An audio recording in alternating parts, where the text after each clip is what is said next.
Bienvenue sur notre chaîne Le Chemin, la Destination, où nous vous encourageons et nous vous aidons à avoir une relation encore plus intime avec Dieu en Jésus-Christ. Alors ce message d'aujourd'hui s'adresse aux gens qui attendent un miracle, qui ont de l'espoir, qui veulent augmenter leur foi, mais qui se trouvent dans l'impasse avec leur entourage qui les pousse à abandonner, qui les pousse à passer à autre chose. Alors ce message s'adresse à vous. Vous connaissez sûrement le psaume 30 et le verset 12. Tu as changé mon chant de tristesse en une danse joyeuse. Tu as remplacé mon vêtement de deuil par un habit de fête. Et le psaume 115 verset 2 qui dit « Pourquoi diraient les nations, où est maintenant leur Dieu ?» Alors vous connaissez tous cet homme, Jairus, qui avait sa fille qui était gravement malade et qui allait mourir.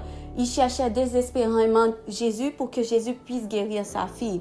Et pendant qu'il implorait à Jésus de venir guérir sa fille, des hommes venaient à lui et lui disant « Abandonne, n'importune plus Jésus car ta fille est morte. » Je ne suis certainement pas à la place de cette personne, mais je peux ressentir ce qu'il ressent. Comme moi aussi, j'ai vécu des situations où les gens me disaient abandonner. Sûrement, vous avez déjà entendu cette phrase.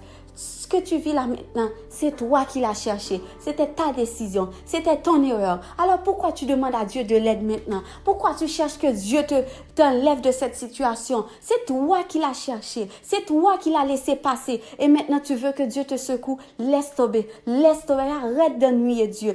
Ou ils te disent abandonne. C'est une perte de temps. Ce que tu recherches là, c'est pas ton rang. C'est plus fort que toi. Tu n'as pas besoin de ça. Passe à autre chose. Ah, tu ferais mieux d'abandonner quand Dieu ne va même pas t'exaucer.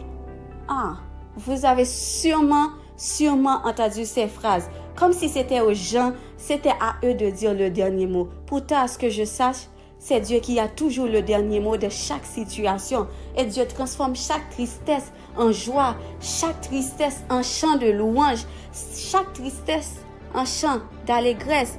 Donc c'est clair qu'à ce moment, pour cet homme, c'était un coup très dur. Moi qui ai vécu cette situation, ça a été un coup très dur d'entendre ce genre de conseils des gens qui me sont proches, des gens que j'aime. Et c'est sûrement le cas pour vous. Vous entendez ce genre de conseils, des gens que vous aimez, des gens que vous appréciez, des gens à qui vous attendez, vous attendez sûrement à ce que c'est ces gens qui allaient vous supporter, vous dire de continuer à lutter. Et c'est parfois même des gens d'église, des gens chrétiens, des pasteurs parfois même, des prêtres, des gens que vous pensez avoir, que vous avez cru avoir, qu'ils avaient la maturité spirituelle, et c'est ces gens-là qui vous poussent à abandonner. Et parfois même, vous voyez que vous avez tellement prié, vous avez jeûné, vous avez fait des efforts, vous avez loué Dieu, vous avez amené à l'existence, vous avez tout fait. Et malgré cela, rien ne se fait, rien n'a changé, tout est encore pire. Et là, vous vous dites, sûrement il avait raison, sûrement elle avait raison, sûrement les gens avaient raison quand ils m'avaient dit que Dieu ne va pas me donner. Sûrement c'est ma faute, je l'ai cherché, c'est ma faute si je suis dans cette situation, c'est ma faute, j'ai sûrement fait quelque chose de mal. J'aurais pas dû. Et vous commencez à perdre espoir. Vous commencez à ne plus croire. Vous commencez à ne plus croire en Dieu. Et vous avez l'envie d'abandonner. Vous vous sentez épuisé. Vous vous dites, j'ai tout fait. J'ai envie d'abandonner. Les autres ont raison. S'ils n'avaient pas raison, pourquoi Dieu ne m'a pas encore exaucé? S'ils n'avaient pas raison, Dieu m'aurait déjà exaucé. C'est parce que c'est ma faute. C'est parce que je le mérite. Donc ce qui m'arrive, je le mérite. Ils ont raison. Ah. Souvenez-vous de la phrase que Jésus a dit à Jairus quand ces gens ont dit « Arrête d'importuner Jésus ». Il a dit « N'aie pas peur, crois seulement ».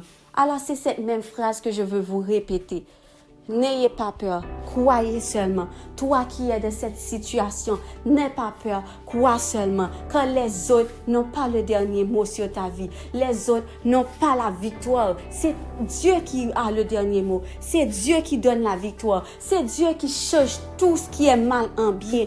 C'est à Dieu de changer ta situation, de te donner la victoire et non aux autres. C'est à Dieu de transformer cette situation impossible en situation de louange, de glorification. Alors devant toi, tu as deux chemins. Tu n'as qu'à choisir. Soit tu choisis d'écouter les autres qui te disent d'abandonner, de ne plus croire, de laisser tomber. soit tu choisis d'écouter ces autres ou tes pensées qui te poussent à croire que Dieu ne veut pas, que Dieu ne peut pas, que Dieu ne va pas le faire. Ou soit tu choisis d'écouter Jésus qui te dit, n'aie pas peur, crois seulement. Et en choisissant d'écouter Jésus, il va transformer cette situation morte de ta vie. Il va la ramener à la vie. Fais-lui confiance. Fais-lui confiance car c'est lui qui a la solution. Ce ne sont pas les autres qui ont la solution. Ce ne sont pas leur foi qui va te sortir de cette situation. Ils peuvent t'encourager. Ils peuvent t'emmener au désespoir. Ils peuvent essayer, mais jamais ils ne vaincront. Jamais ce qu'ils diront n'auront d'effet sur toi tant que tu ne te lèves pas. Tant que tu ne te lèves pas pour dire, moi je crois en mon Dieu. Moi je crois en celui qui me donne. Moi je crois en celui qui est plus grand. Moi je crois en celui qui donne la victoire. Lève-toi, lève-toi. Écoute Jésus qui te dit, n'aie pas peur, crois seulement. N'aie pas peur, crois seulement. Jésus n'allait pas dire, n'aie pas peur, crois seulement. S'il allait juste regarder Jairus, il n'allait pas dire, crois seulement. S'il allait juste marcher pour ne pas passer de sa maison, il t'a dit, crois seulement. Il t'a dit, n'aie pas peur et crois seulement. Parce qu'il va passer de ta maison, parce qu'il va passer de ton cœur, parce qu'il va passer de ta situation et te transformer ta situation. Il va élever ta situation. Il va transformer ce que tu vis en un témoignage. Et même ceux qui te disaient d'abandonner, ceux qui t'amenaient au désespoir, ceux qui refusaient de croire que Dieu a un plan pour toi. C'est même ces personnes qui vont venir vers toi. Ils vont louer Dieu. Ils vont voir comment Dieu est grand. Dieu va même transformer leur cœur. Et toi, tu diras, voilà ce que Dieu a fait pour moi. Voilà ce que Dieu a accompli dans ma vie. Voilà le miracle qu'il a transformé. Voilà ce que le grand, le tout-puissant, celui qui est alpha et l'oméga, celui qui a le dernier mot, celui qui change tout impossible en possible. Voilà ce qu'il a fait pour moi. Et parce que tu as cru, il en sera fait selon ta foi. Alors crois seulement, n'aie pas peur, crois seulement, n'aie pas peur, crois seulement. Alors, je vous remercie d'avoir écouté notre message d'aujourd'hui et je vous souhaite une très bonne journée par la grâce de Dieu et on vous dit à bientôt. Merci.